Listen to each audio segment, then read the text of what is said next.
by the end of this year, or sooner than later, I'm relocating downtown to Midtown. That I could already tell you, I can envision it. I think we're visionaries. Posted something on social media. I had like a little gathering, a little meeting, like 50, 60 people showed up. You got to instill that culture into people, and that culture doesn't come from, it's not one day to the next. Yeah, I was Googling what other gyms and Elevation was. No one had Elevation. I do this for everyone else, for the experience of training in a facility like Elevation Fitness. I get hit up pretty constantly, texts, DMs, messages, emails. There are a lot of people with dreams of opening up their own gyms. All day, every day, Empire is the way. Welcome. Today I got Angel Bajana, the CEO, founder. Everybody knows who that Elevation Gym, when you're in Miami, top, if not the world.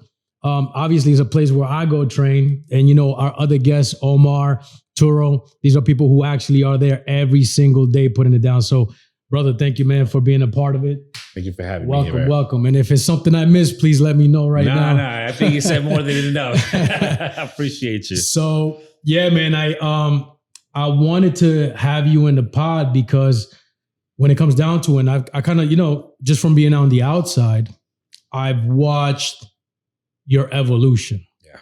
You know, I don't know the ins and outs, but I remember when I came to David Barton downtown and I saw you, and you were more than kind with us when we were just training there. Yeah. This was like, I want to say 9 years like ago. 10 years ago. Yeah.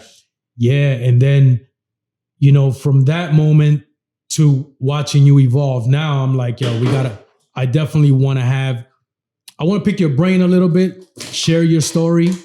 And actually today we got something called what I call a trifecta. So the podcast is tattoos, business, and fitness. And you end up pretty much in all three categories. So today we got a trifecta. And, you know, I definitely want to, you know, dive into your story. Yeah. But before we do, maybe you could start with a little bit of like, you know, a little bit of your background, where you grew up. And because I know you're not a Miami native. No. You know, you're from out top, from New York, just where I'm from. I want to just get a little timeline so we could kind of, you know, absolutely get a feel for that, you know? First and foremost, always thank you for having me. Appreciate not only the camaraderie, the friendship, you know, knowing you for, like I said, 9-10 years, but to give you a snippet of my life, originally from Uptown, you know, Washington Heights, New York City, Manhattan, Uptown Manhattan, for those that don't know.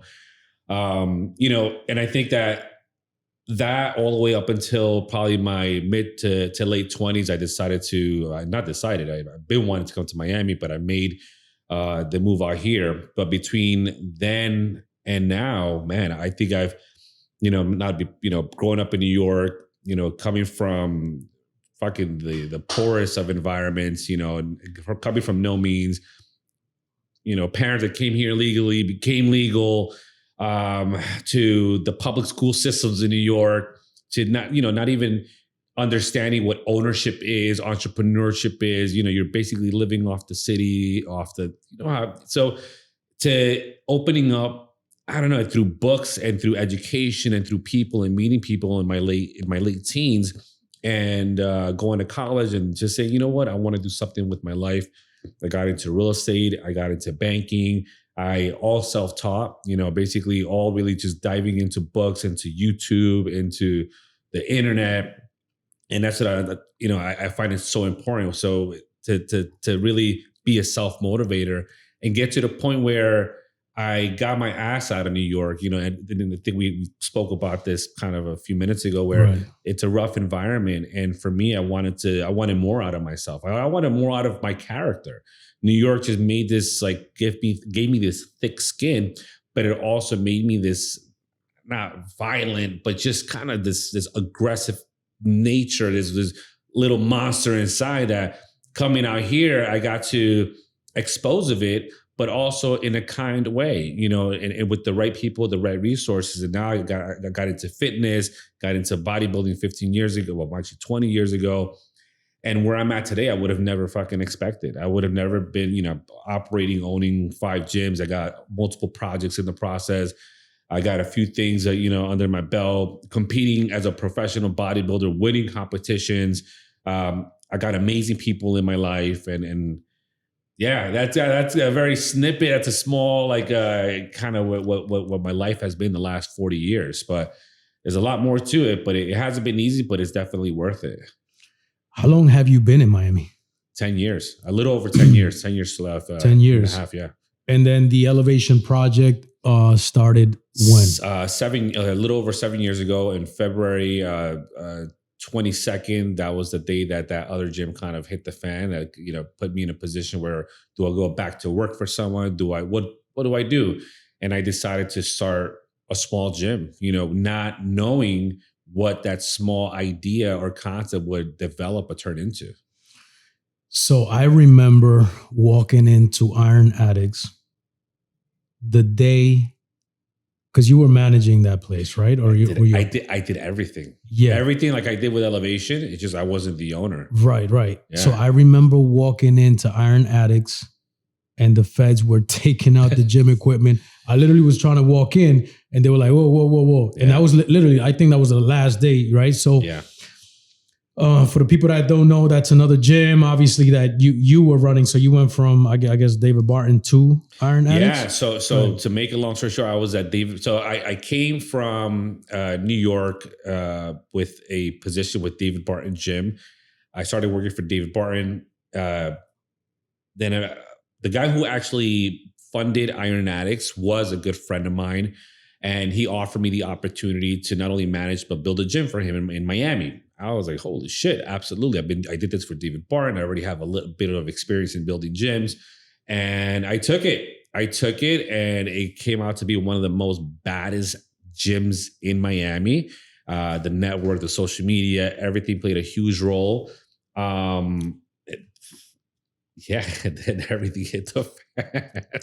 I don't know if you could get into the details, but at least what happened to because I think there were stories, and that was like the talk of the town for a little while.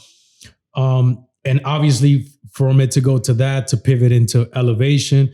Elevation is a whole different animal, obviously, but that's kind of like the in-between of that story. And what actually happened? Like, why did it close down? What was the situation? The owner, Richard, and I'll say he just got into, he was in a funny business. He was in the selling online, steroids. It's all online. And he just got bagged. He got caught and he did his time. But what happens is that everyone paid the price, not only him and his team and the employees, the trainers, myself, the members. So when that happened, I felt the responsibility that I had to do something for the community, at least the community that was there. And I didn't know what it was. Until not for nothing, I posted something on social media. I had like a little gathering, a little meeting, like 50, 60 people showed up. So I realized immediately there was a support there. So nothing. I had a good friend of mine hit me up. He's an Angel. Like, you've been doing this for so long. Why don't you just open up your own spot? I was like, well, fuck. I first of all, I need money. He's like, don't worry about the money. You know your numbers. You know how to do this. So he helped me actually put a business plan and a complete projections together. And in a week, I probably had 6, 7 investors wanting to fund me. At that point in my life, this is all new to me. So I jumped on board with a partner or partners, which I thought were the best options. And this was 7 years ago, which, I'm excited. I'm like, fuck, a new gym. I'm going to do it. Small 5,000 square feet facility. And I opened the doors. It wasn't even completed. I did it in like 3.5 months. So my whole purpose was just to get that community back to working out. Even for myself, selfishly speaking, I needed a place to work out. Because I wanted to build, if I had a badass place at Iron Addicts, I wanted to build even a fucking, just now under my brand and even the brand Elevation. The guy, the name Elevation. I remember Muscular Development Latino, they had done. That's the magazine, right? Yeah. Prior to Iron Addicts closing, they did an interview on me on Iron Addicts, and the guy hits me up because, bro, I can't publish this article. And I said, bro, I get it. The gym closed down. whatever. He sees my post on Instagram, hits me back up. Yo, you opening up a gym? I'm like, yo, I don't know. He's like, well, what's the name of the gym? And I had like a bunch of doodles and different names. I'm sure you go through the creative side. Yeah. And I had this one name, Elevation. And it just sounded good. I wasn't in love with it, but he goes, what's the name? I said, Elevation. That's something I'm thinking of. You have a logo? I'm like, nah. So I sent them the information. He goes, I'm going to create a logo for you. The interview we did for the Iron Addicts, I'm going to switch the questions.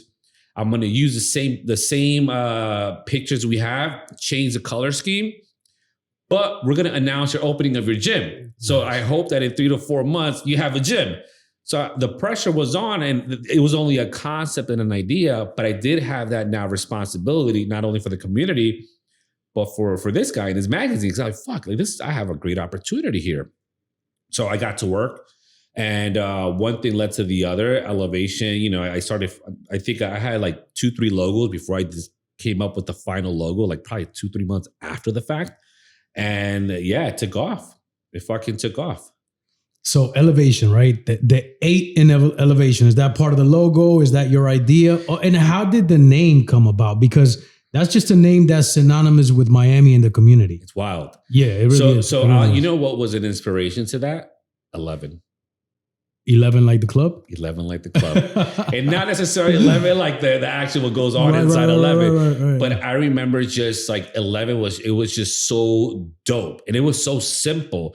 So that I love the play with the minimalistic letters and the numbers. Right. Kind of rolls off the tongue too. Yeah, 11. So then I remember I was looking at Elevate and this and that, and I was Googling some what other gyms and Elevation was. No one had Elevation. So if you look at Elevation, there's 4 letters on one side, there's 4 letters on the other. There's a balance there.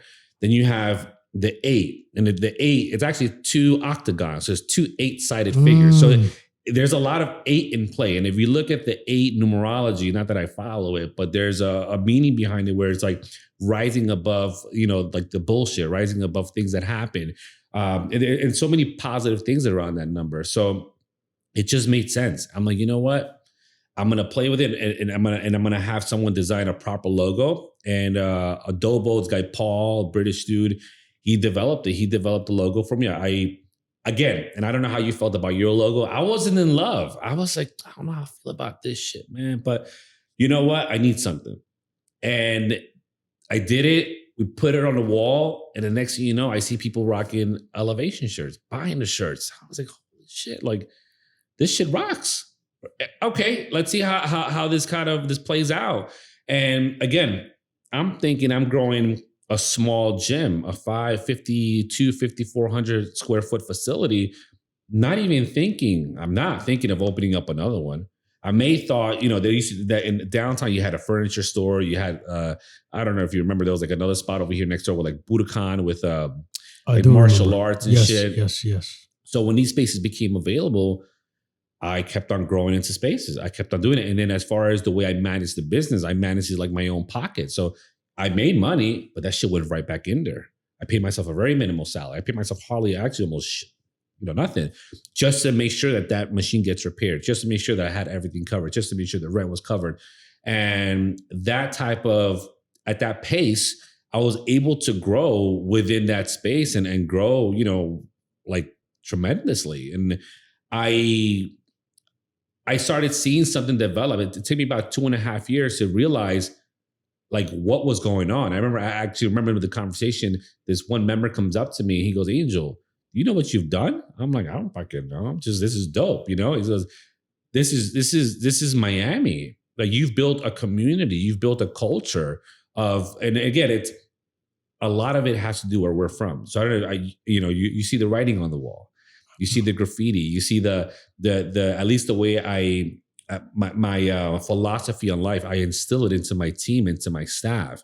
We're kind to everyone, but we treat everyone fair as well. Doesn't matter how much money you have, doesn't matter who you are, what color. Within Elevation, you got Bugattis and you got a fucking 2005 Prius.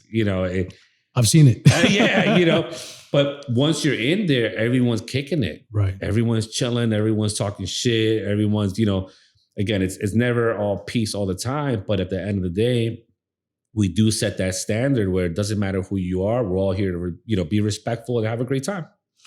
So you said a couple of key things there, and one of them is your philosophy, right? So I know you say is about kind and respect. Would that be a distilled version of your philosophy, or could you put it in different words? Like, what is your actual philosophy, so to speak?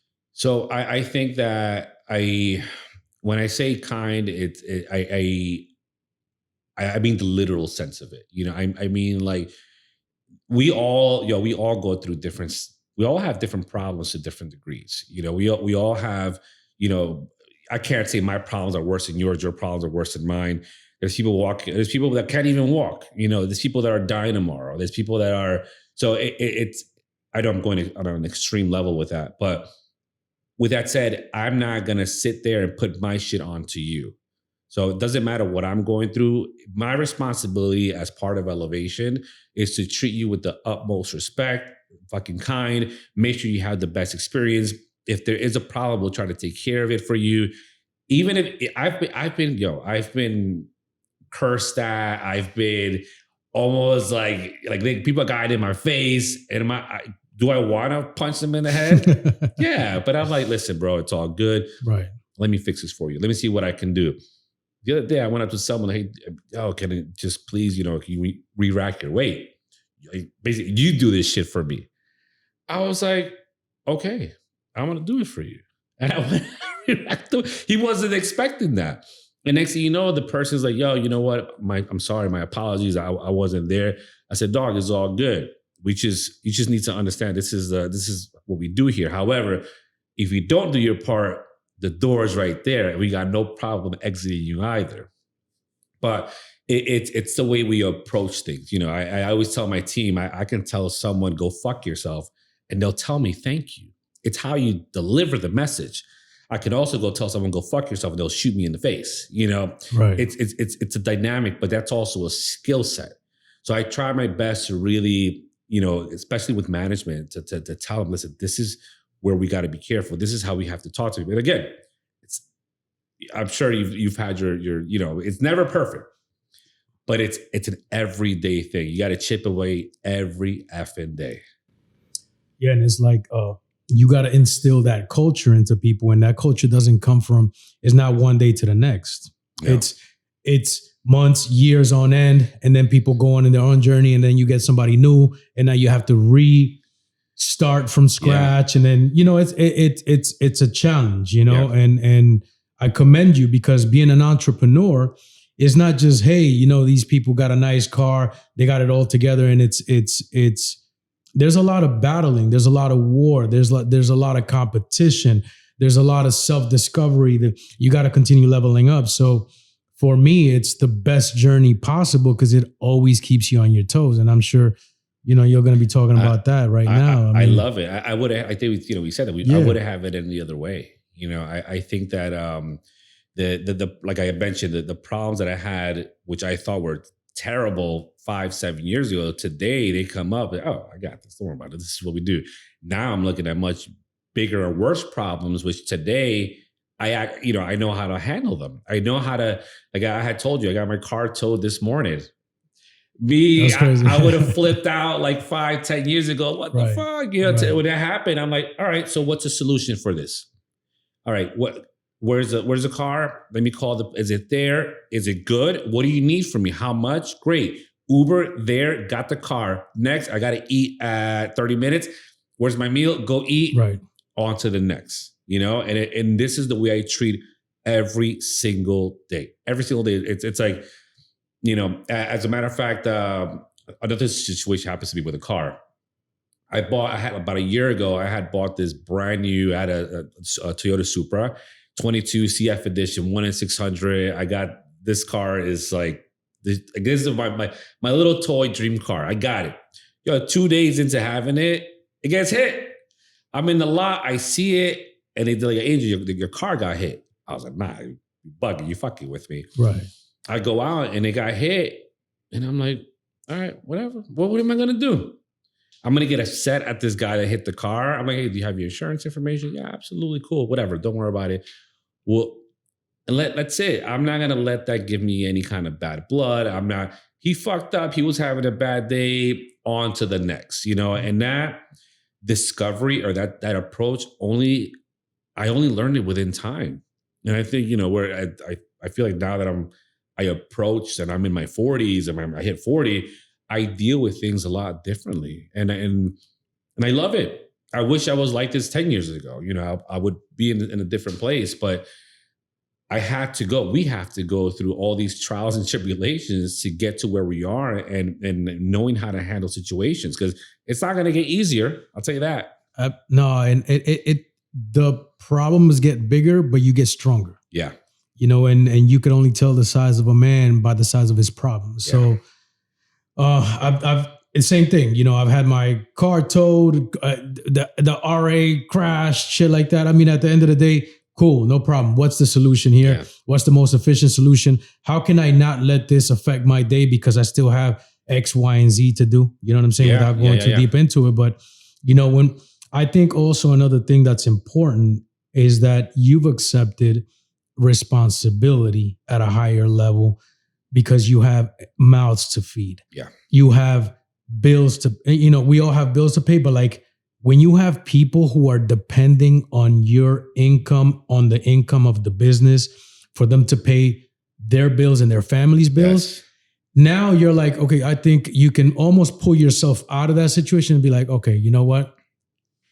I still need to make sure my people are good. I got mouths to feed. Yeah.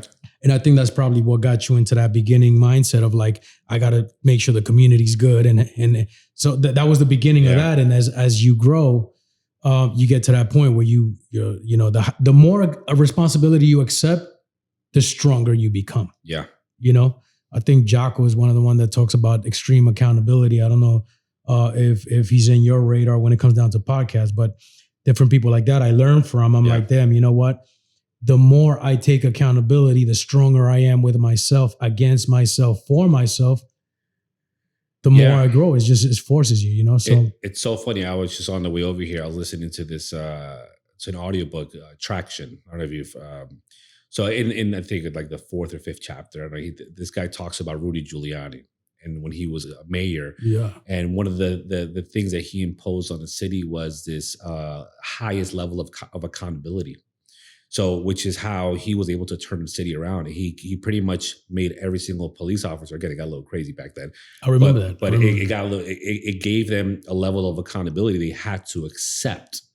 And it was and I'm all for that shit. I tell that to my team all the time when they text me some shit. There, I write in capital letters, accountability. Like I don't want to hear it. Just eat it. Just take it. We fucked up. I tell my team. I just gave someone a new responsibility. I told her, I was like, she's nervous about, doing something wrong. I'm like, I need you to fuck up. I need you to fuck up, but I also need you to be accountable for that. I need you to know why you fucked up and how it's not going to happen again. I'm not going to get upset. It could bother me. You could lose me a few bucks here and there, but don't worry about it. You're part of this team. But as long as you understand, like I tell them, when I fuck up, which this same person actually called me out on some shit, and I was like, oh shit, I'm sorry. I fucked up. As a matter of fact, what do I have to do? I'm not going to sit there and BS. Well, I'm the owner. No. I did this and it won't happen again. And if it does, these are the repercussions. Don't you love it when you try to teach tactics and they use them against you and you're like, damn, you know what? Fuck. Yeah. You're right. I got to eat it. Yeah. And that humbles you down because your first reaction is what you learn on the streets or that same defensive. But you want to go into defensive, like, you can't talk to me like this. I'm the owner. But then you're like, wait a minute. Yeah. A real leader builds other leaders. So I gotta take that. It's really a win if you really look at 1 million. Yeah. You know what I mean? It's not an L, it's actually a win because now it goes to show the work you've been doing is showing up and you're the first to see it. Yeah. You know what I'm saying? So you're doing something right if that happens, you know? That's really important when it comes to that. So elevation, downtown. I'm going to say Elevation Downtown has an aura like no other. I'm going to tell you straight up. I've been a part of that project since the beginning as a member. You know what I mean? All different aspects. Yeah, man. And I enjoy the fuck out of that gym, So, and I know you have other locations. I haven't been personally involved with going to the other locations. Yeah. But let me ask you something. When it comes down to the gym and it comes down to the vibe, and I think I heard it from different people, Elevation has a magic to it. How are you planning? Because I think you're in growth mode, right? Yeah. And we'll get into that. But how can you, and I'm not going to say copy and paste, but in a way, copy and paste that vibe and what people are looking for? How can you add that to the next gyms coming forward? So and I'm not shooting myself in the foot when I say this, it's almost impossible to copy and paste that same aura from each location, because each location has its own character. Each location has its own personality. Now, as far as the essence of Elevation, I try my best when it comes to the design part of it, the equipment, the artist behind the arts. You walk into an Elevation, you're in an Elevation, whether it's the art, the equipment, the music, the hip hop, you're there. But what happens is, for example, I built the gym in Las Vegas. You go to Las Vegas gym, people love it, Elevation, but it's a very much a hardcore bodybuilding gym. Like, it's actually like, you think downtown is, no, this is like another level of bodybuilding. It all depends on the demographics of the area. I will say that a lot of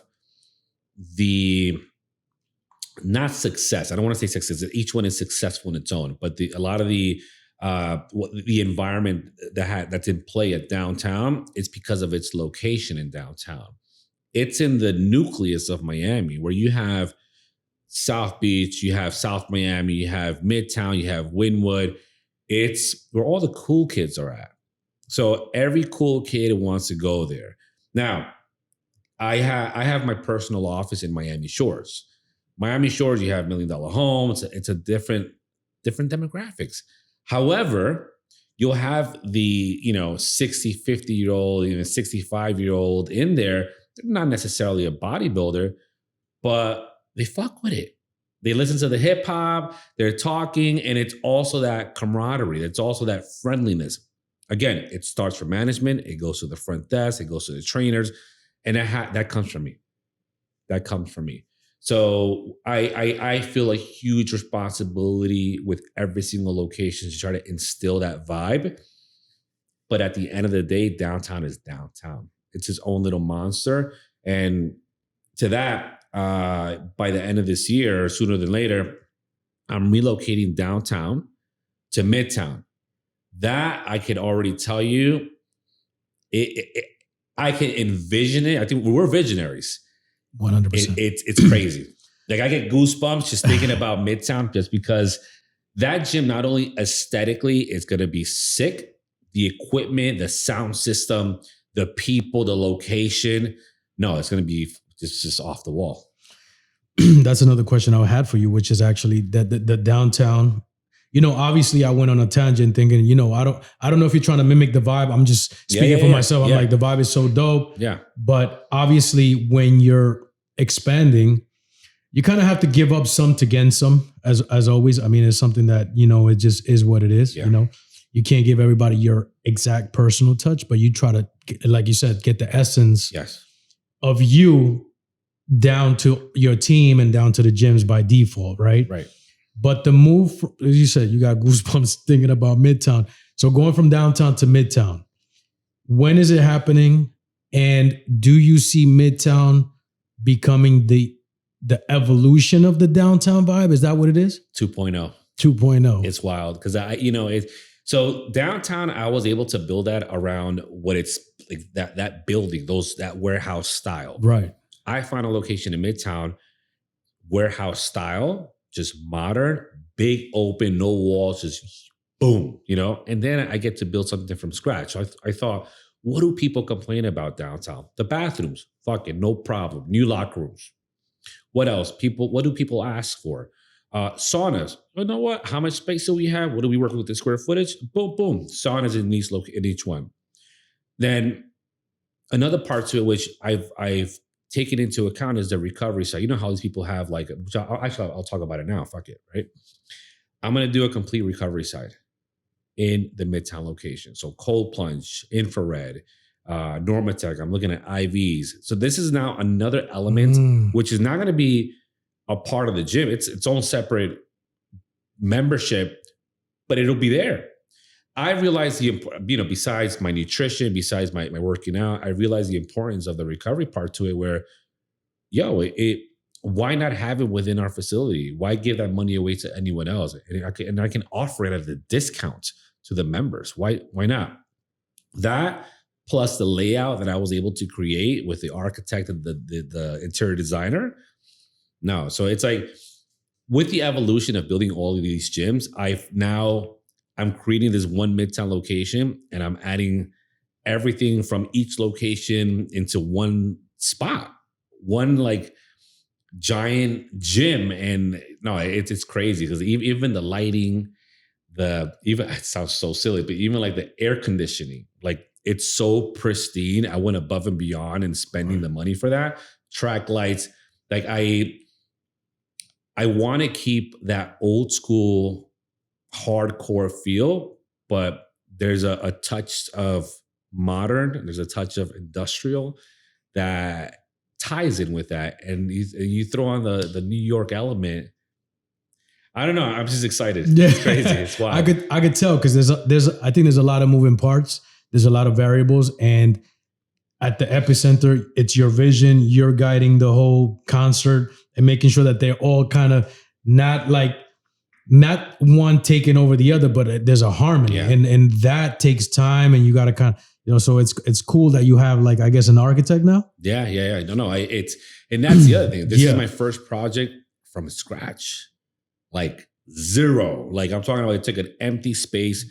We're the first one to put a physical address onto the space. We're the first tenant in this build out. No bathrooms in it. There's nothing there. There's nothing there. I remember seeing it. I've been learning from the architectural side to the engineering side to the electrical side to the mechanical side, plumbing. I'm there almost every other day. Mm-hmm. I'm walking the space, inspectors, ACs, roof.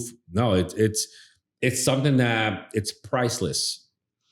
And to me, obviously, this is the outcome of a road well traveled, and the road that you're in, the fitness space and the business space, obviously entrepreneurship. What got you going from, okay, you went into, you said you went to school and you were doing other projects, real estate and things like that, but you jumped into fitness 20 years ago, you said? Yeah. What was the spark? What was like, okay, I need to go do this, or did somebody kind of like, show you the way? So I think this is where it's who we are. And it's something that it cannot be taught. And I don't know how you were as a kid, but me, I was terrible in high school. I had poor grades. However, in high school, you had to have a 65 to pass to graduate. I had a 60. I graduated with a 66. And what got me there was math and art. I was an AP.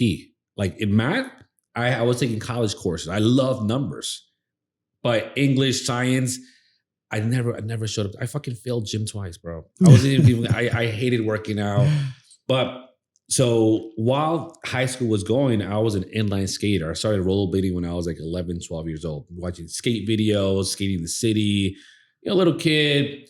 And my personality, like with everything that I do, I started taking this rollerblading things and learning about rollerblades, getting competitive. I started learning tricks. I started getting really good at it, started revolving around the people that are at that time good, which eventually became the best in the world. Like this is the wild part. So by 13, 14, I'm watching skate videos all day. My dad Back then, he used to do like a videography. He did weddings. He did quinceañeras. I would always be editing with his shit, VHS tapes, the camcorders, big doofy ones, you know. I remember those. So I started fucking around with this analog production. 14, 15, I got real nice with it. I should do like little skate videos. So I got to the point when I was like 15, I'm like, I want to do a skate video. So by 16, 17, I'm jumping forward. I was in high school. I edited, I directed, I produced a skate video. I got it distributed all around the US into skate shops. I designed the cover art. I did everything. A VHS tape. I fucking... So we could find a skate video of straight you up, back in the day. Straight up. And it filmed by Angel Bajana. Right. And I would be in the skate park fucking selling them for $20 out of a fucking box. Wow. Boom, boom, boom. Wow. I did my second video when I was 17, 18. So by that time, even though I was shit in high school, I was doing skate videos. People in their 40s and 50s don't even do that today. Produce. Now you got Netflix, you got Amazon. It's a different a wave of media. But back then it was VHS. I think I received royalties for that up until my mid-20s. So I got into college, to find community college for film production. That's what I wanted to do with my life. That's my passion. When I got to college, I realized I know more than the professors when it came to the technicality part of it. And I fell out of love with it. And then I started reading books. I started reading books on real estate. I started educating myself in these self-development books. And I said, I remember 20, 21 years old, I said, I want to pursue real estate. And I dropped out of college. My mom had a heart attack. What the fuck? You got to go to college. You got to get your degree. I said, Ma, don't worry about it. I'll figure it out. I got out of college and I jumped in and got my license as a sales agent in New York. I was 20, 21 years old. And I started working. This was during the subprime market where back then it was 106%, financing. So you just with either your ID and a pulse, you got a mortgage, you got a house. Yeah. What year was this? 2004, 2005. 2004, 2005. So 21, I killed it. I started working for this company. They gave me the best, most intense sales training ever. I remember probably like my first year of real estate, without exaggeration, I probably sold and closed over 30 properties. So by 21, I went from this high school kid to now closing deals. I bought my apartment. I bought an apartment in the Bronx. By 22, I bought a multifamily in the South Bronx. 23, I bought a single family for myself in fucking in Riverdale, Kingsbridge area. 23, and I had tenants. I was 23 years old, making stupid money, having real estate, having tenants, learning how to manage it. And again, 23-year-old kid with money. Yeah, absolutely. Bro, I was blowing it. I was in the clubs, buying bottles. I would go, I want this car. I had, when the 350 came out, remember the 350? The Nissan 350Z? Yeah, of course. I wanted it. It was so crazy. And then what happens is, this is what happens is that life, it eventually knocks you out. It has to. Life has to kind of like tate quieto, like, you're going to learn your lesson. So I learned that lesson when the market hit in 2007, 2008. My tenants stopped paying me. Because that was the market crash, 2008. Yeah. So, I didn't have any money saved. As money was coming in, 10 was coming in, the 10 was going out. Mm-hmm. That was my life. So, well, put that on pause. I was like 20. That was like by mid 20s. And when I was 18, 19, I was in this relationship, got my heart broken, and my boy was like, yo, let's hit the gym. I was like, nah, man, I ain't going to the fucking gym. Let's go to the fucking gym. I was like 125 pounds, wet. I was a little flaquito. And I get to the gym, and these big fucking monsters like, yo, fucking bringing this kid here. I remember they're making fun of me. It's rough. Right. And it's New York. So yeah, I didn't give a fuck. They're like, you sure you could hang with us? I couldn't even do a pull-up, bro. So finally, I just fell in love with the process. I fell in love with the process, with like working out, with pushing weight. It was all up here. Also, I got my heart broken. I'm like, fuck this bitch, excuse my, but I'm like, no, I had a drive, which eventually I realized, you know what, that had to happen to me for me to get to where I'm at. So even though I'm going through this whole real estate process that I was just talking about, I'm also working out. I'm going to the gym every day, doing my thing. And when the market crashed, I looked for a safety haven. So I thought, you know what? What's the safest way? I'm going to go work for a bank. And I applied for JP Morgan. Back then, to be a banker or to work for a bank, you had to have your licenses. Now they just hire just people for sales and customer service. But they paid for my education. They paid for my Series 6, 63, my health and life. I was getting my Series 7. I wanted to be, my whole thing was getting up to becoming a business banker, going up the corporate ladder with JP Morgan. I was in there. I was working for the bank. Financially, I was struggling with the real estate stuff, but now I have, have a 401k. I have all these things lined up. But what I realized a little over a year working for the bank, I'm like, I'm working for someone. And I don't mind working for someone, but I realized that my growth depends on this manager. Like, I remember she didn't give me an opportunity to move up to a business banking position, which I had an open door for. I went back and I typed up my fucking 2-week resignation. And I went back, I was like, here you go, I'm out. She was like, what the fuck? I was like, yeah, man, I can't. And I left Chase and I thought to myself, what is it that I want to do with my life? And I had a pivoting point there. And part of that too, I remember I told you I had money. I actually came to Miami with money in the bank. I rented an apartment in the Blue Condo right here on 36th Street. I had this beautiful bay view. I had a BMW, this fucking brand new Z4, living the Miami life. And you see these, but reality hit, I had to short sell my properties. I had to move back to my mom's house. I was broke. My credit score went from like a 800 to like a fucking 350. I was in a very terrible place where then I'm back in the city. It was wintertime. I don't want to say I was depressed, but I was miserable. And I said, what is it that I love to do? I've always loved going to the gym. So I said, people are always asking me for programs. How do you work out? What's going on? And at that time I picked up bodybuilding, natural bodybuilding. And I said, fuck it. I remember researching what's the best gym in the city to work for. And it was Equinox. At least that's what I researched and what I saw. So I told myself, if I'm going to work for a fucking gym, I'm going to work for the best gym, for the best company. Yep. I go to Equinox and they turn me down like 2-3 times. So I finally show up and can I speak to the manager? And the manager grabs me up. She's like, Annie Galovich, Annie. She goes, why should I hire you? I have guys in here with PhDs. I have people here with degrees in exercise science. What do you have? You don't know you have a degree. Like straight up. I was like, you're absolutely correct. But I love this. I was like, give me an opportunity to be a trainer. What do I have to do? So she gave me a month to educate myself, to get my certification. And I got it. I got my certification.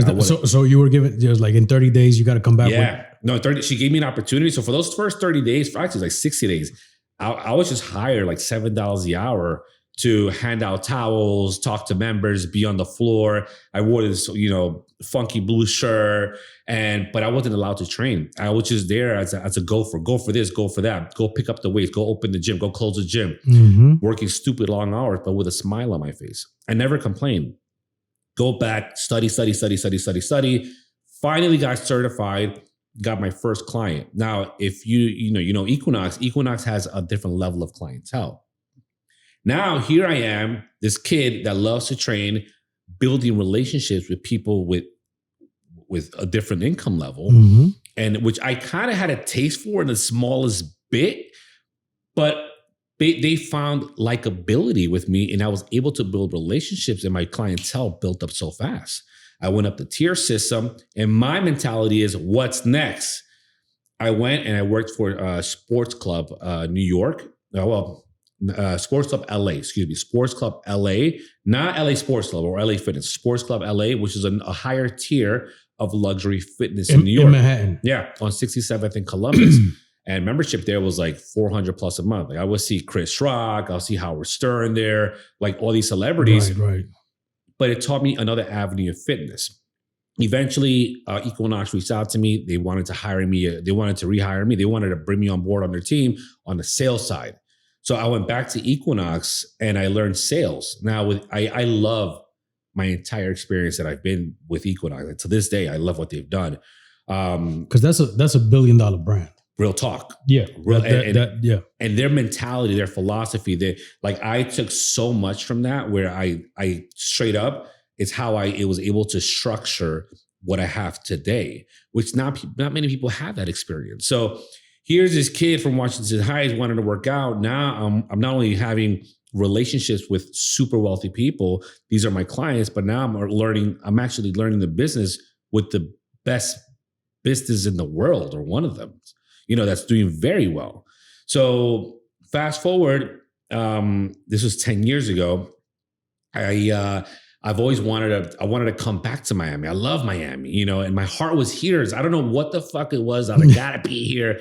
And you think it's the weather? Yeah, straight up. Oh my goodness. And I was dating someone at the time. And she goes, why don't you just apply for a job out there? Like that? She goes, yeah. So I applied I remember I was in my bed. I applied for a job at 3:00 in the afternoon. This is like middle of December. And this is going to tell you a lot about my personality. Middle of December, 6 p.m., 2-3 hours later, I get actually responses back on my email wanting to interviews. So I said, all right, I picked up the flight that same day, that same night. I booked the flight for the following week to come to Miami to interview for 2 positions, one as a sales manager and one as a sales director for Equinox and for Sports Club LA down here. Came here, I got offered both jobs. And I took David Barton. And I said, you know what, David Barton, and they said, when are you able to start?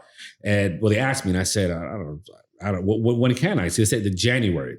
I literally in 2 weeks, I picked up my life from New York, put my fucking car on a truck, put all my shit in this little Fiat that I had, brought my life down here and moved here, started working. I came here on a Sunday, I was working on a Monday. And what year is this? 2014. 2014. Literally like a little over 10 years 10 ago. years ago, yeah. Yeah. So, and that's another story in itself, which I might as well share it now. So when I came here to Miami, I got hired as a sales management position. This is fucked up, but great. This was David Barton in Brickell. No, this was the one in the Gansevoort. I don't know if you remember. There was a dope gym. I did not on the beach. I never checked that one out. That was probably one of the sickest facilities ever built. And as far as a gym aesthetically, such a cool, dope vibe. So I get hired as a sales manager. And on my first day, the guy tells me, that position that we hired you for, it's not around anymore. I was like, wait, I just moved my life over here. Right. So they cut my salary. They gave me a sales position. And who am I? I said, you know what? I'll take it. So they gave some other guy at the gym the sales management position. Was I a little butthurt? Was I hurt? Yes. But I was, you know what? I'll do my best. I'll eventually get an opportunity. So I started working with these people there, and I realized how different Miami is from New York. I'm used to working around sharks. I'm used to working around like the best. I'm used to like being on my toes. Here, it's so laid back. So there were 4 membership advisors, 4 sales guys. Each of us had a goal. I hit my goal that month of January like this, with not knowing anyone in the city. These guys that live here didn't even hit their goals. So, and then the other guy that hit his goal was the manager. And so the manager of the sales manager, I realized he was into taking sales, commissions, and I'm like, don't fuck with my money. So February comes and I see that he has this tendency of just stealing sales. You don't make it look like, I don't stay shut. I go into work one day and I call in a meeting. I say, can everyone be on the room on the same? So cool. I immediately start talking. I'm like, I got a list here of the sales that this motherfucker took. I don't know they're not going to say anything. I'm going to say something because it's not right. Right. So the GM at the time says, everyone get up, get out. Angel, stay here. You stay here. And what happened? What's going on? And I was like, no, I don't think it's right that he's the manager, but he's taking advantage of his position. That's just how he's making his money. This is how I pay my bills. You're not going to take my clients, my leads, and so don't worry about it, Angel. We'll take care of it. Yo, I get called back in the office 3 days later. And they're like, Angel, so what's going on is that David Barton, we're going to be closing the gym. We're moving. We're going to go somewhere else. But we have to let go of staff. And I'm like, okay, what does that mean? Like, what do you mean? They're like, we're going to let you go. I was like, oh, you're letting me go? I'm the only one that hit its goal. I'm also the one, like the other guy, some other guy in the company got caught stealing. You're keeping him there? Like I've been busting my ass working like fuck 40 hours a week. I'm working 60, 70 plus hours to make my numbers. And yeah, but you're the last, it was the last in, first out. That's their whole thing. So I said, I bet, I got you. So at that time, I was put under scrutiny. Like my life was like, yo, I went from now I'm broke again, and I'm trying to figure out how to pay rent, you know? And I started working for like a real estate company, answering phone calls just to make ends meet. And then finally, David Barton called me up. I knew the VP in New York, and I didn't tell him exactly because I'm not here to fucking snitch on anyone that was going on. But he goes, Angel, I'm so sorry what happened, but would you be interested in coming back on board with the company when we do find a location, the one that I met you at? Yep. So he goes to me, I go to him, yeah, absolutely. But I said, under one condition, this guy if he was working for the company, I don't want to be a part of it. He said, no, he's doing something else. Don't worry, come on board. I'll give you an opportunity, So finally, that opportunity came. They called me I remember like one night and said, can you be there 5 a.m. tomorrow to open? It'll be your first day. You're going to be part of this opening crew. So I got to see how to build a gym from scratch, a takeover with David Barton. Yeah, because that was a 2-story joint. Yeah, that used to be called. It was big too. It used to be called the Downtown Athletic Club. And then we turned it around into David Barton. But then I realized, being with David Barton for so long, or that time period, how not to run a business. I realized, like, holy shit. I went from this $1 billion company where they're crossing all their T's and dotting their I's to this company that kind of like functions almost on a day-to-day, figuring things out and very, I don't want to say Miami, just differently, you know? So whatever, I did my best. I gave it my best effort. But my whole mindset was to grow within the company. I wanted to grow. I want to be a sales manager. I want to be the GM. I want to go up the corporate ladder. I was with the company for about a year, and the current GM was telling me, Angel, I'm going to leave the company. You're next up. You're going to be GM. Like, would you want the opportunity? I said, absolutely, bro. So when that opportunity comes or he leaves, I walk into the gym and I see someone else that's there that they brought in from New York, and she introduces herself as the new GM. I was fucking hurt. I was like, oh shit, they don't give a fuck about me. They don't give a fuck. So that's when I remember I stopped giving a fuck about what I did. I started looking for another job. And at that time, that's when I met, I had a meeting, a dinner with Richard. And it was a Sunday, it was in October. And he goes to me, Angel, I'm building a gym in Miami. You know, I'm looking to hire, not looking to hire you, I want to hire you. I need you. I want you to manage the gym. I want you to build the gym. I want you to be a part of this. And I said, fuck it. I took it and I told him how much I had an offer on the table. And the guy said, you know what? He wrote on a piece of paper, this is how much I'll pay you, like on some mafia shit. There you go. I said, for real, dog? You're going to pay me this much to come in? And I took the job. I went on a Monday, that same fucking day, knocked on the manager's office, like, yo, I quit. I'm out. I got a better opportunity. Thank you so much. Peace. I'm out. It was the best thing ever. And I started building Iron Addicts. And not too shortly after, the David Barton files for bankruptcy and whatever. And then actually I inherit the staff and the members from David Barton into Iron Addicts. So you could be a kid, fail at gym class, and build a gym empire if you really put your mind to it. Straight up. Straight up. So, okay, cool. Oh, I'm going to just add one more to the story. The motherfucker, the guy that took my position, that also fired me, eventually, 2 years after building Elevation, comes knocking on the door asking for a job. That's fucking life and how the universe does its part. What did you, when you seen that, what did you feel? Pity, bad for him. I said, fuck. No, not here. I was like, and I'm not doing it out of spite, I just know how you roll. And I wouldn't want any part of that energy. I don't want that energy over here. I think that shows you that no matter where you go, you should always operate in a way that is respectful and proper, because this is a small world. And even if some people, you know, cool, it's not such a small, it's a big world. But you know what? There's big motherfuckers in this world, and the community's small. Yes. And if you keep a clean name, people will know. And if you keep your name dirty, people will know even faster. Yes. You know? Yeah. You know that because I think even when it comes down to your reputation, anything that goes bad spreads like wildfire. The good ones, almost nobody hears about. It takes a long time to build that organic. Yes.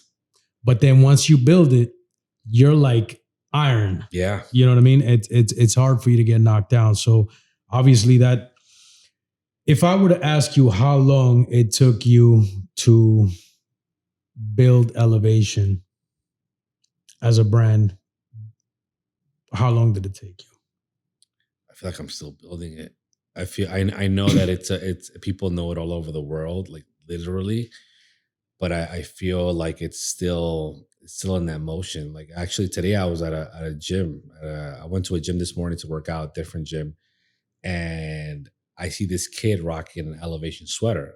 I look at him now and decided to make eye contact. I was just like, oh shit, like this motherfucker Elevation sweater. He has no idea who I am. He's just rocking an Elevation sweater.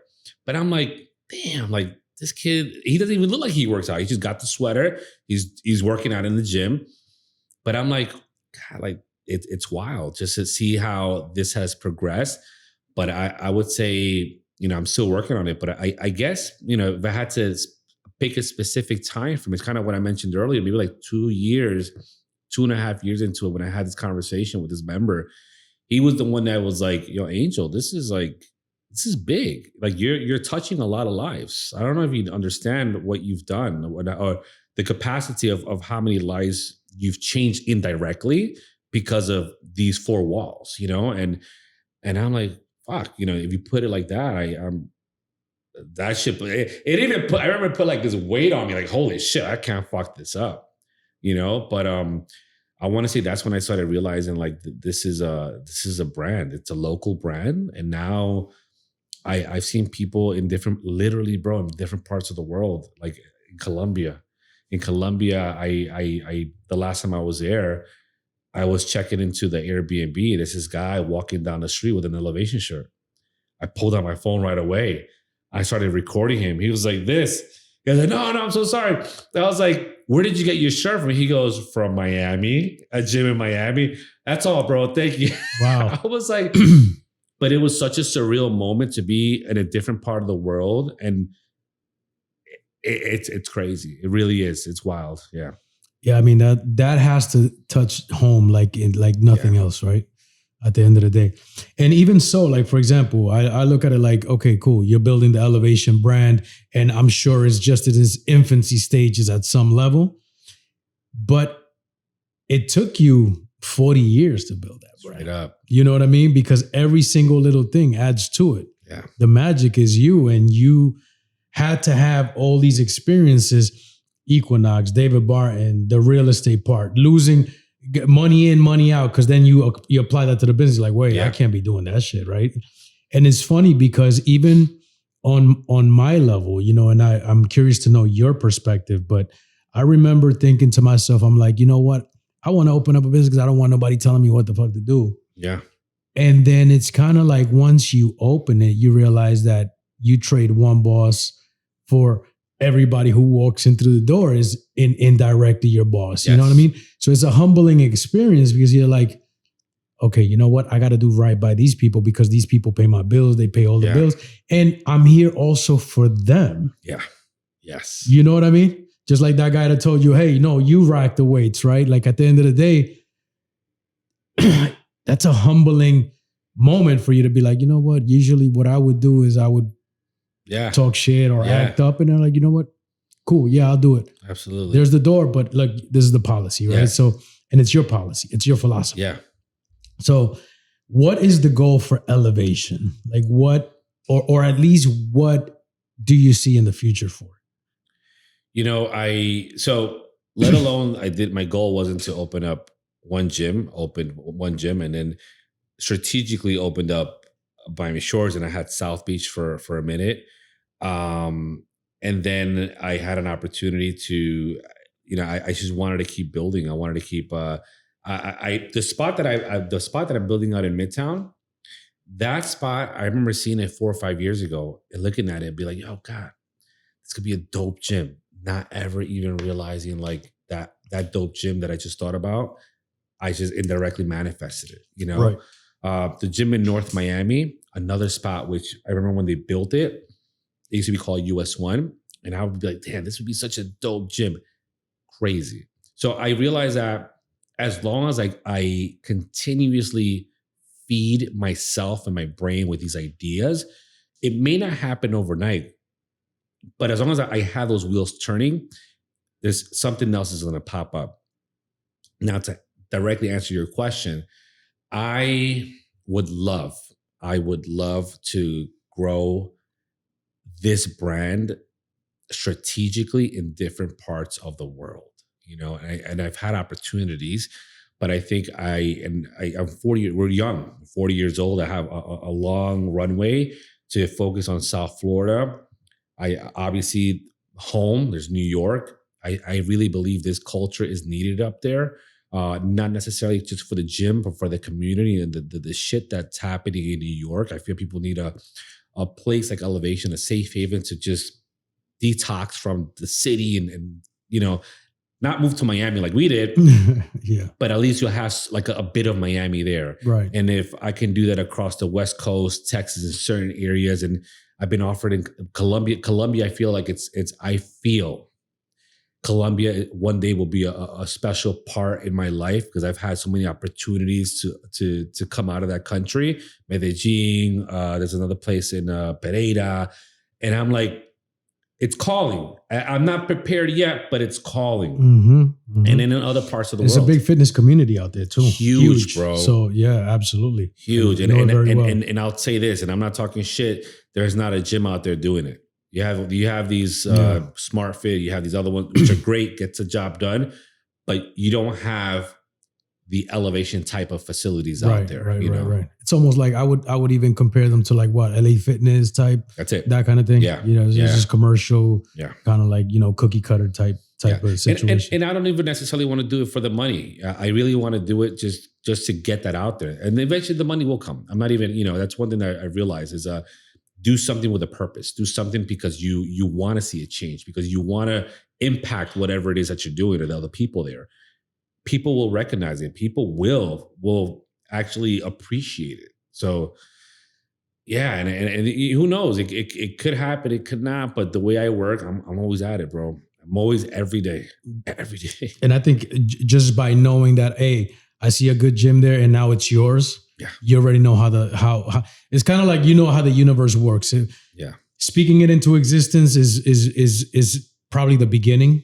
Taking action every day is the only way to even have a chance to have the ability to make it happen, right? So, and not everybody's willing to do that. And it still might not happen, but at least that everyday notion is getting you there. What's success to you? Success is being able to do whatever I want.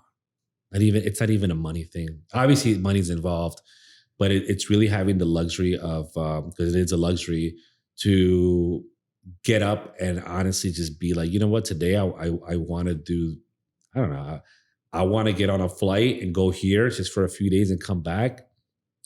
I have everything set already. Or I want to work for 18 hours today. It's just really being able to do what I want. That for me is success, and having the ability to have not only that, but also just the ability to have the right people around you, because it is an ability. You have to be, I don't know how to say, it's like it takes years to understand how to approach life, and then how to have the right people approach you. I've learned my lessons, and I think that today I'm in a good place where I attract the right people and I also filter the bullshit so that I feel like I'm successful to a certain extent, but not to that ultimate level of like, you know what? I'm just not there yet. People could look at me as a success. There is success to that, yes, but that ultimate success is just no worries. Things there'll always be worries, but just being able to just get up and do whatever it is that you want, and also choose to work, choose to do more than what you're capable of doing. So a lot of it has to do with freedom, having the freedom also too. If somebody's saying, you know what, I want to be a part of that team, that elevation team, I'm just getting started, maybe a good trainer, what are the things that you look for into somebody who wants to be a part of your team? Like what is that? I just had that conversation with one of my managers, which he was having a problem hiring the people. So I it's a cliche thing where it's like, you hire slow, fire fast. I told him, take your time with hiring. When you have some people come up to me, DMs, messages, I want to work. Everyone wants to be a part of something good. I don't necessarily look at credentials. I don't necessarily look at yes, it's important to know your accolades, what you've achieved, your schooling, your experience. But for me, it's a type of person. It's if you're able to look at me in the eyes, it's your experience. So it's as far as your experience with people, how you treat people, And I realized that a lot of people on my team haven't had it easy in life. And that just happens. It's weird, It's just like you have to understand struggle to understand humility as well. So I feel like there's a bit of a empathy that has to revolve around the person that we hire. They have to be empathetic towards others. They have to be kind. And again, there's times that even with my managers, I feel like, he or she could be having a bad day. One time I had one of the managers give me attitude. And I'm like, I'm not taking it personal. They're going through something. So I went up to them. I'm like, you're okay? They were like, I don't know. Take the day. Like, take the day. And I'm not kicking you out. I was like, just take the day, So they left and they write to me a long text message after that. And I realized that they're going through something. They're going through something and I have to address it to the best of my ability, be empathetic about it, but also address it like a leader and let them know why this has to happen or why this is going on and what's going on in their life. Because again, everyone has different problems to different degrees, but I feel like most people on my team that have been with me for so long understand that. And that's what we look for. As far as people that come into elevation, understand the dynamic of people. We're in the people business. If you can't deal with people, then you can't deal with us. Like, I just don't want any part of it. I've literally seen people treat other people wrong and fire them right on the spot. Like, you got to go home. And yeah. What would you consider like one of those things that, terminate somebody? What kind of treatment are we talking about here? So I've had unfortunate situations where,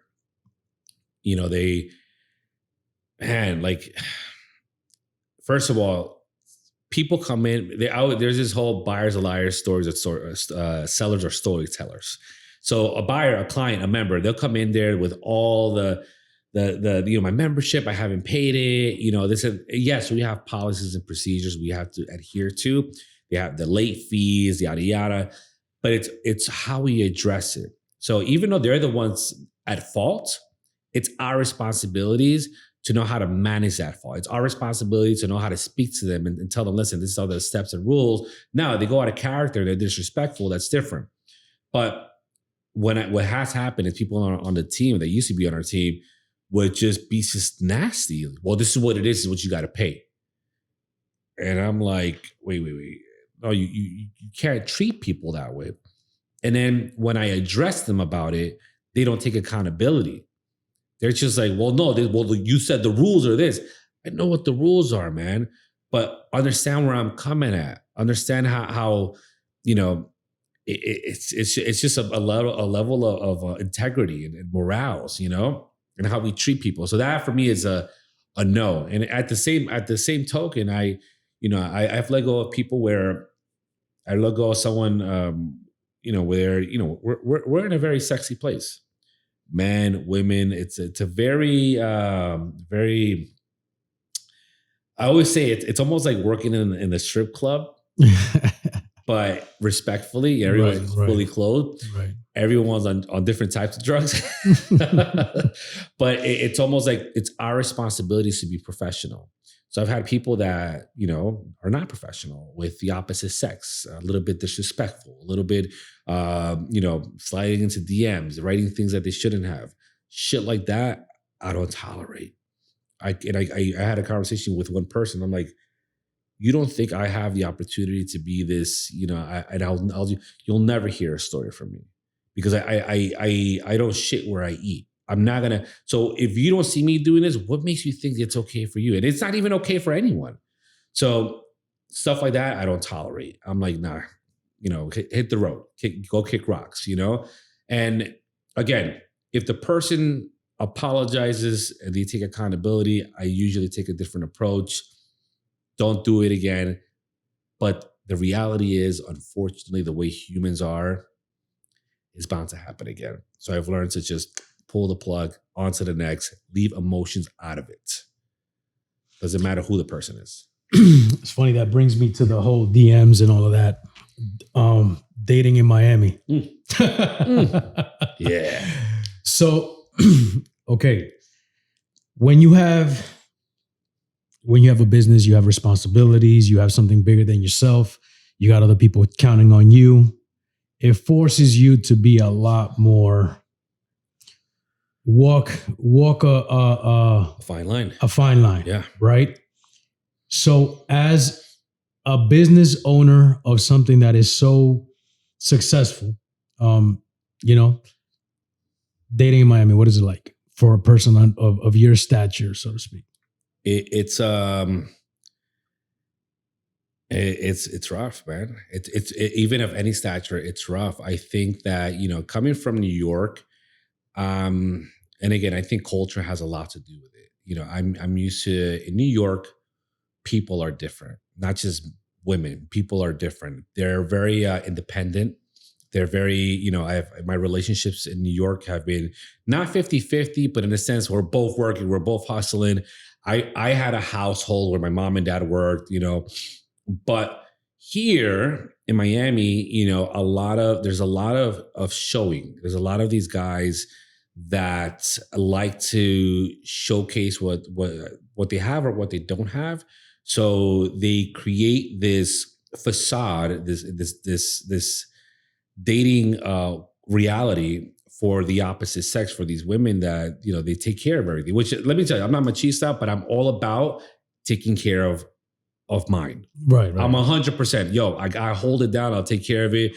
I just want that special person just to do their thing and provide for themselves and also support me to the level of, in all sense of the way, whether it's not only at home, intimately, emotionally, that give me peace, But here I've had, as a matter of fact, I've had situations where I've gone out with actually before I even went out with the girl asked me, what kind of car do I drive?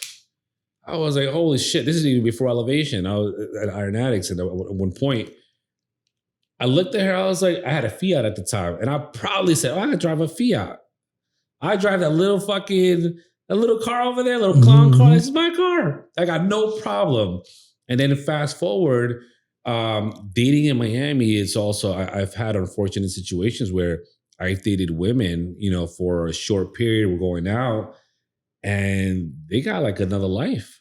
They straight up got a husband. They straight up got like a fiance, or they have someone else. And for me, I'm like, bro, like, this is wild. It's crazy that you even accepted. It's just, and they're probably looking for they're probably not in their right. They probably got their own problems, but take care of yours at home, do what you got to do, and then come and talk to me, or vice versa. Now, when it comes to the way I am, I'm not your traditional, and I'm saying traditional Miami guy, where these guys have, they're fucking dirtbags. I'll be completely real with you. And I'm not shitting on them. That's just how they handle it. But I got so much more to worry about, bro. I got an empire that I'm building. I can't fuck around with that. You know, and anyone that I bring into my world, into my bubble, whether it's like I just can't have anyone, bro. I'm so public via social media, and I share all the good things, but I'm extremely private. Like people don't know what really goes on in my life. People have no idea what goes on in my life. People, all they see is the highlights.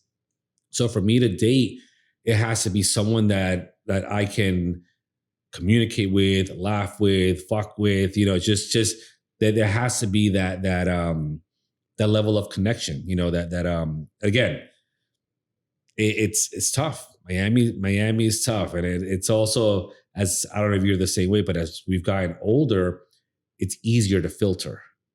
It's so much easier. And looks is nothing. I realize for me, I have the baddest, but if there's no personality there, I'm moving on. I'm like, what the fuck? It's just an empty shell. Like, you know? So I want to go out to dinner. I want to laugh. I want to talk shit, you know? And I'm not out there just to go out and just fuck around. I don't have the time. Yeah, or actually that'll take you from your goal. Yeah, it's a distraction. The wrong, because everything is relationship. So the wrong relationship, no matter how it is, or intimate or not, it takes you off your goal. If you're, because they say something like, the 5 people closest to you, you're kind of like a product of what they are at some level. I mean, added, you know, you have your own personality and all the things, but if you don't keep the right circle around you, especially somebody who is supposed to be your complement, if that person's off, you're off, and then everything else is off. So you can't, I mean, they have to align, not necessarily directly with your goals. But no, actually, no, they have to line up with necessarily. Yeah, to some extent, like life goals, family goals, business goals, they can't interfere with that stuff. Like if you have a goal of whatever it is, and if they are a burden, if they are something that's in the way, get them out the way. Get to move on. Like there's that whole, like there's what, 7-8 billion people in this world. Yeah. Why? Like, no, it's like, again, and the grass is not greener on the other side. I'm not saying that either. What I'm saying is that just, you know, hire slow, fire fast. Absolutely. With everything, right? With everything. I was like, we were talking about before, you know, when I look at these relationships, man, if it's not an asset, it's a liability, because there's really no in between. Yeah. You know, and I like to have, believe it or not, I go back to the drawing board, and I always do pros and cons with things. Yeah. Because otherwise, if you don't see it for what it is, you going blind, you know, it could get ugly, man. Bro, I've been there, and not to get into it, but I've been there on almost every level. I've always had projects. You know, I've always been the giver, which I'm still like, that'll never, no bad, terrible, doesn't matter what kind of relationship, what kind of bad experience, it's not going to take away or make me, you know, be a different person in my future. It just makes me aware of people, of, you know, certain cues, certain red flags that I didn't see in the past, certain the personality traits that you start picking up on. But now it's just next. I'm not gonna waste my time, and I don't want to waste your time either. That's the other part to it, you know. I think it's nothing personal. If I went out with someone and, oh, you know what, I'm not interested, cool. Vice versa. If I don't, you know, and I'm not gonna ghost them. I think I stopped that when I was like 23, 24. No, I'll share one fucking crazy story. So I had I don't know, 2, 3, 4 something years ago. I was single for a little bit. I started seeing this girl, started hanging out with her. We're hanging out for 2-3 weeks, whatever. I met someone else, and I straight up went up to this girl. I'm like, listen, love hanging out with you. Everything's cool. However, I completely honest. I met someone. I actually want to really, you know, move forward with this, and I'll just see you around. Done. Right. Yo, the next day, I see this person again, and they're with someone, like they're a camera guy, whatever it is, and they introduced me to him. Nothing, whatever. as the day continues, I'm talking to her. The guy jumps into the conversation, goes, "Yo, you're Angel? Yeah, man. Yo, bro, I love your gym, man. You've built such an amazing facility. You should be proud of yourself." I'm her fiance. The next day. Yo, the next day, G. That's crazy. I was like, my attention went from her to I was like, congratulations. Holy shit, damn. Yo, I couldn't believe. First of all, I was glad that my spidey senses kind of guided me. Dodged a bullet. Yeah. But I was like, God damn, like it's just so wild how people are. And it just makes me aware that you just don't know. I had no idea. There was never any, again, I'm not looking for shit, but there was never any red flags on that there's someone else in the picture. Right. But did you say like women could hide it so much better, huh? Crazy.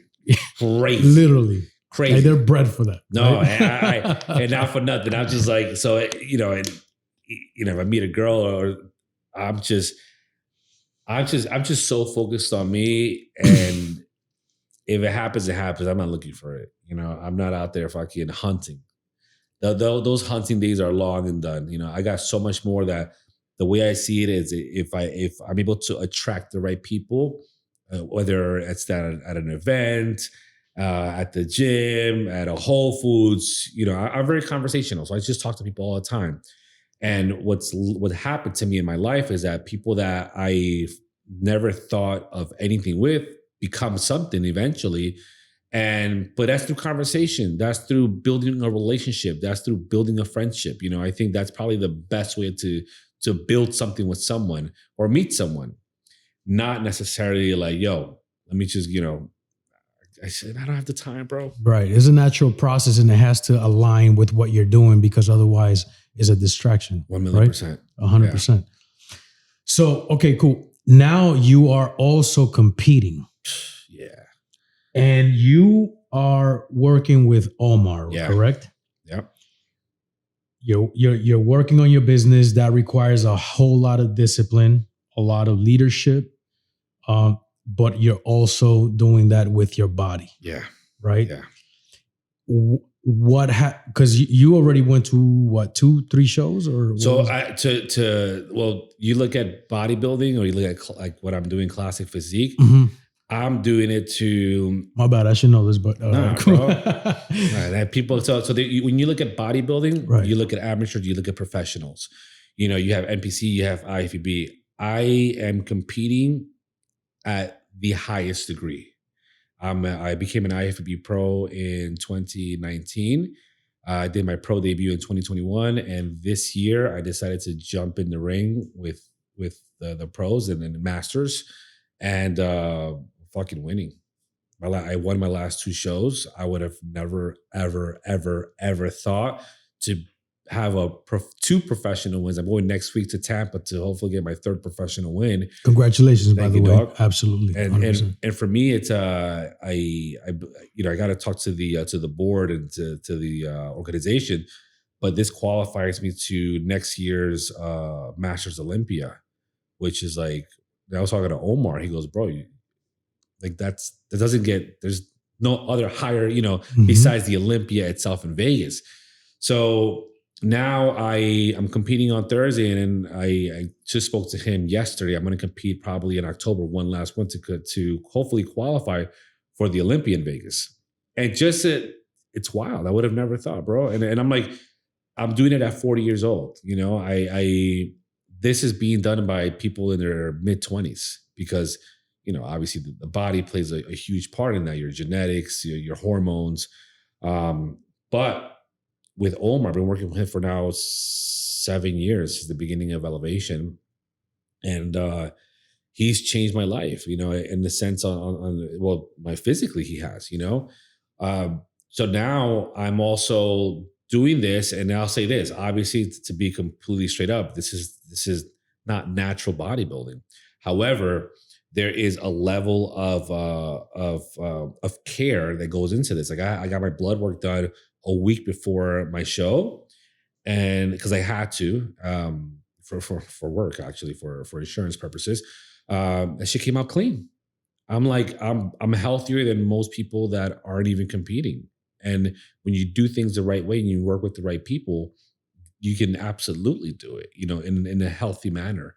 But yeah, bro, I would have never thought to be competing at a professional level. Again, like everything else, I dive into things and I fucking press the gas. My foot is on people's necks and I just don't let go. Yeah. Yeah. That's got to be the New York in you. It's got to be the experiences and everything that you've been through, everything that you overcome. And I mean, that's just really where you vibrate. Yeah. Right. Nutrition versus work, percentage wise. How much percentage, like for the people who don't know, they're like, I want to compete, blah, blah, blah. And they keep telling me, you know what? It's all about the food. It's all about how hard you go in the gym. If you were to put, because right now you're about to hit the highest tiers. Yeah. So you know about that. Percentage wise, nutrition is what percentage, work in the gym is what percentage. It's 110% on both. 110 on both. 110 on both. It's 100 or more. Like I can't, like I came in with my meal bag. I've seen that. Yeah. I came in with everything there. Right. I was supposed to work out earlier, but I'm going to go back to the gym. I have my meal, my fifth meal, and then I'm going to go ahead and work out and do my cardio. And my workout and my cardio, doesn't matter if I'm caffeine, coffee, whatever, I'm giving it my all. I know it's structured as well. It's going to hurt. I'm fucking tired, bro. Like right now, the way I feel, I got up at 5, 6 in the morning, did my cardio super early on, my first cardio. Right before coming here, I laid down on my sofa and I napped for 20 minutes. I shut eyes, 20 minutes, up, go, let's go. Came here, and it's like that, robotic. And that's every single fucking day. And it's just nutrition. It's your micronutrients, your vitamins. And everything is measured. Everything is to the T. There's a scale in my bag as well. So I do that all the way through. So even after I compete, my lifestyle still revolves around that, which is why I maintain a certain physique, even when I'm not competing, So when I tell people, and if people tell me, "Oh, I can't achieve that," I'm like, "You're just not doing it." And if you're not doing it, hire someone, hire a coach, hire someone that's been there, that understands what, tells you what to do. I'm not going to sit there and learn how to be a nutritionist. I'm going to hire someone to do this for me, someone that has a level of success, that has their credentials, like Omar, I'll blindly, Omar tells me, "Yo, Angel, eat 10 pounds of shit today." What kind of shit? Dog shit, cat shit. I'm going to eat it. That sounds disgusting, but I'm going to do what he tells me. Where most people think that they know more than the coach, or they think they could get away with, well, I'm going to do this today. I'm going to try this. No, you do exactly what they tell you to do. You do exactly how they want you to do it. And there's no ifs, ands, or buts, So that's my approach with bodybuilding, with that. And it shows, I ain't gonna lie. Like I see the pictures that after I get off stage, literally when I get off stage and I see the pictures and the videos, I'm like, damn, that's me? Holy fuck. Like I'm in disbelief, And then when they're calling me out second place, it's not me and I'm first, I was like, holy shit, this just really happened. It really works. Yeah. Who's your biggest influence? Because you say you like to read books, audiobooks, podcasts, probably stuff like that. Who do you listen to that you like to get some type of motivation and learn from? One specific person I can't really tell you. You know what? I don't know his last name. His name is Dan. I'm gonna pull him up real quick. No, for sure. Actually, so this guy, he's I recently started following him, and Dan Martell. I don't know if you've ever heard of him. Martell sounds very familiar. This guy right over here. So again, we go through different. I've seen a little bit of that, of his stuff, but yeah, go ahead. So this guy, and it's interesting. It's like, you kind of indirectly. I don't know who this guy is. He may see my page. I definitely seen his page and I'm on it. And how people because of social media, they play such a huge part in your life.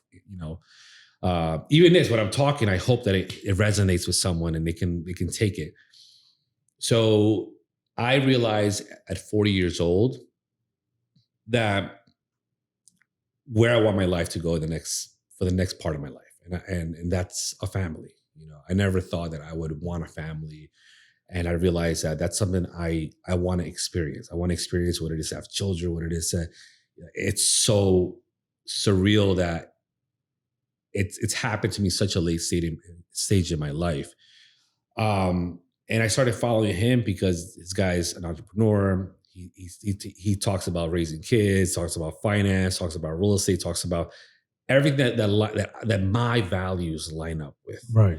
And I think that depending on where you are in your life, it's the type of people that you want to follow that inspire you. So right now, this guy and I'm terrible with names. There's another gentleman, these real estate guys, not Grant Cardone. Well, Grant Cardone is one of them, but there's another gentleman. I don't even know his name, but these are people that I just follow on social media and I just constantly listen to. And it's like, but they're repeating all the positive shit that I want to hear. Yeah, and then you're wise enough. I mean, obviously, we're in the same age bracket, but we're wise enough to understand that we don't know everything. No. And we got to see people who are doing it. Just like when you listen to Omar and he tells you, eat 10 pounds of shit. You know what I mean? That's really you saying, I'm going to follow your word to a T because I respect the fact that you know. It's like if you don't know something about stocks or, you go to the next person who knows, you know. And we're wise enough to know we got to listen to the pros. Yes. And sometimes put your ego to the side, listen, take the lesson, grow so that you could keep giving that lesson. Because there's really nothing new under the sun. It's like you don't have to reinvent the wheel. You're making it your own. Yeah. With your own flavors, your own colors, your own signature. But it's a version of a wheel that's already been there and it's already been created. And it works. The proof of concept is there. Everything works if you apply it, right? So loyalty. What does loyalty mean to you? Everything, bro. Everything. That's some shit that there's a few things that in life, which is one is, I guess you call it karma, that, and my loyalty, and not loyalty necessarily to people, loyalty to myself, loyalty to my values, to my integrity. Because once I have that loyalty towards myself, I have a loyalty with everyone else, to the people that I love, because I try to live so righteously as far as always trying my best to do the right thing, trying my best to be the best version of me, doing it, not fucking anyone else. Like I've had opportunities to fucking step on people's necks and get above them. I'm not going to do that. Why? There's other people that look at business like competition. Everything's a competition. I get it. On stage, I want to fucking outflex this guy, but it's the work that I've done. I can't, push him off the stage. It shows who worked the hardest, Same thing with business. Like I do my part. I'm working so much that I can't focus on what other people are doing. And whatever I do, the product is there. They're actually focused on me, So as long as I'm loyal to myself, I feel like I'm indirectly being loyal to everyone else, and I'm doing my best to do right by them. So hence, like when it comes to my partnerships, business, my team, the staff, my relationships, my even my failed relationships, like I've always been that guy. I've been 110%. And if by any moment that I'm not, I'm taking accountability and I'm the first one to address it. You know what? I fucked up here. What do I have to do to move on? What happens next? I'm not going to sit there and lie to myself, lie to you, lie to anyone, where I've realized that most people don't function that way. Most people actually, they lie to themselves. They believe their own lies. So when they're talking to you with conviction. Oh, motherfucker, you're so, and at that point for me, I don't even take it personal. I'm like, damn, all right, cool. I just can't fuck with you anymore. Right. Because you could only meet people where they've met themselves. Yeah. So at some level, if they haven't gotten to a certain level, or they're not going to because they just don't want to put in the work, Right. How can you take it personally? Yeah. That's it's like everybody. You could create your own hell or heaven here. Yeah. You know what I'm saying? Just for lack of better words, but you could live in your own hell if you don't address your own issues. Yes. And then if you're there and you're spilling it out into the world, like, why would you take that personally? You almost just kind of like, let me just bob and weave and move out of this situation and keep it moving. You know what I mean? You know, I'm always like, it's a them problem. It's not a me problem. Right. And I keep it moving. That's it. Right.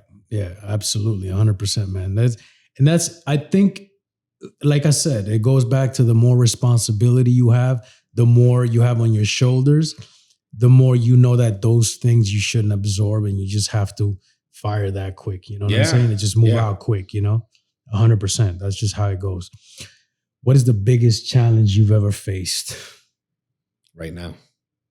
Right now in my life, right now. At this very moment. At this fucking moment that I'm talking to you, I'm going through some heavy shit. And I'm not, I could feel depressed. But it's just, these are growing pains. And not to expose or say too much, but from business, personal, it's just, when it rains, it pours.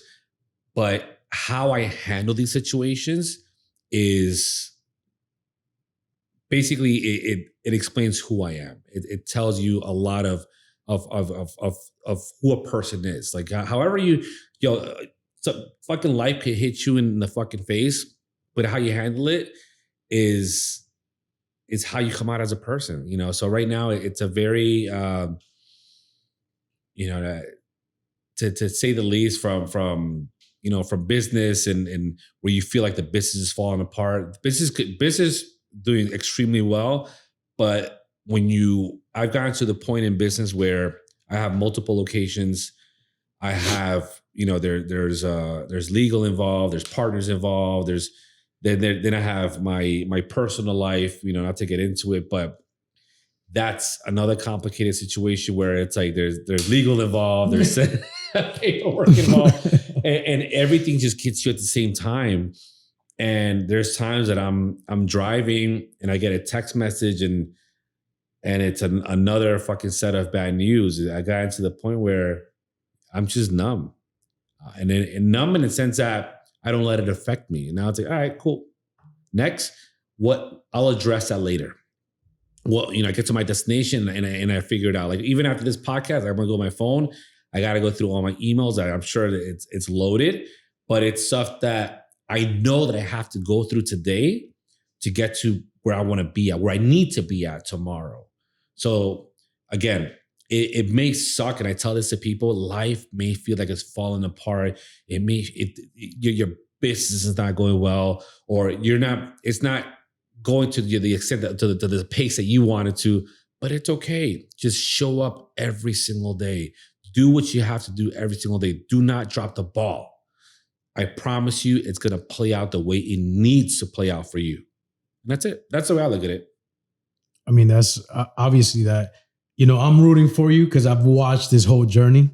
So I'm on your corner. Obviously, I'm not in a box. Everybody's got to deal with their own situation. I got my own situations, but watching from the sidelines what you've built, you know what I mean? You have my respect, and I'm in your corner because I watch it, man. You know what I'm saying? And sometimes, it doesn't always need to be said, but at least when it needs to be said, it will be said. You know what I'm saying? So at least that way, and for the youth, for the people coming up right now, it's a social media world. It's all attention. And sometimes, like you said, Miami is kind of like, and I think almost any big city is going through the same situation where it's like, everybody's really trying to step on each other to try to climb out. Yeah. But a young person watching this, I don't know, should I be an entrepreneur? Should I maybe stay? What would be your advice to a young man coming up right now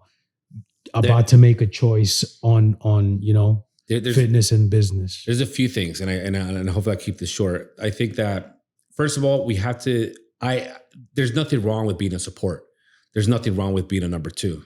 There's nothing wrong with it. I think that a lot of the youth, they want to be number one. They want to be the light.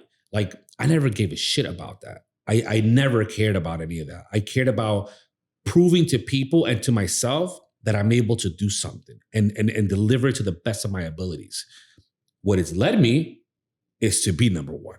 It's led me to be that guy. It's led me to do what I'm doing now. But it's never been my worry, So I tell people, just focus on what you do best. And if it is working for someone or a corporation or somewhere where you can learn from, be around people that you can take away from, that they're willing to help you while you'll help them as well. It's a tit for tat, don't get me wrong, but you have to deliver. I tell my guys, you have to, and I'm not saying it on behalf of Elevation to them or behalf of, no, I've always gave every single company that I worked for, every single person that I worked for 110% of me. I've probably worked a lot harder for other people than I work for myself. And I work hard for myself. So that right there has led me to where I'm at today, and also have the network of people. My little black book, my Rolodex of network of people is priceless because of what I've done in my past. People that I've worked for, people that I've actually worked for, I've hired to work for me for different projects, So I tell people, don't worry about being number one. Just worry about being the best version of yourself. And eventually, I fucking promise you, as long as you apply it and you learn and you continue developing, life is going to happen the way at the time that's best for you, So just bust your ass, show up every day and don't drop the ball. Like I legit, for the past, my entire life, bro. I can't tell you that. Yeah, I've taken vacations. Yes, we've kind of, I'm not gonna say I'll working 24/7. No, there are times, but for the most part, the majority of the time, my brain is always thinking, always working. So I tell people, just don't lay off the gas pedal. Keep moving forward. Always keep moving forward. And if people want to find you, find your gyms right now, where are the locations? Where can they find you? Yes. So me personally, although we're on social media, so you know what? I want to share one thing about success. I think I think I'm going to achieve a level of success is when I'm able to go completely black. Off social media, completely private. Who is Angel Bajana? Oh, I don't know. This account got deleted. That for me will be the day. But for now, you can find me at Angel Bajana. So you want to disappear from social media? Yeah, bro. It's like, for now, I don't use it. I talk shit every now and then, but I use a platform to really talk about my highlights. And I'll put the bodybuilding, I'll write the captions, I'll showcase the new gyms and all the positive stuff. I'm not going to sit there and talk about all the bullshit that I'm going through. Maybe I should. Again, that's more for like a documentary style, something that's going on behind the scenes right now. But for the most part, I'm just going to post highlights. I think that people need to see more positivity in the world, and if I can some sort of way shine some light on that, why not?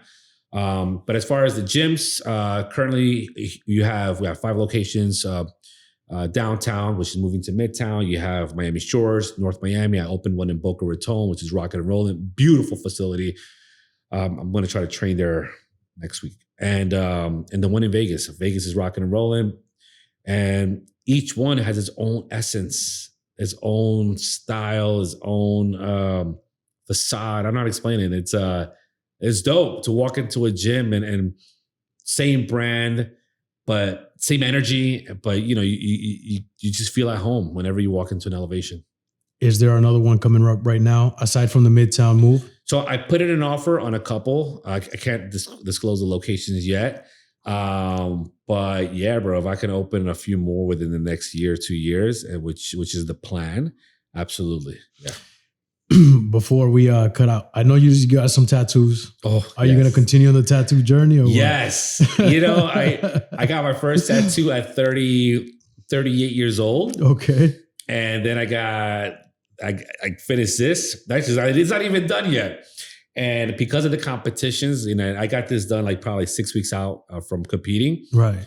But once I'm done, I want to finish the other side of my arm.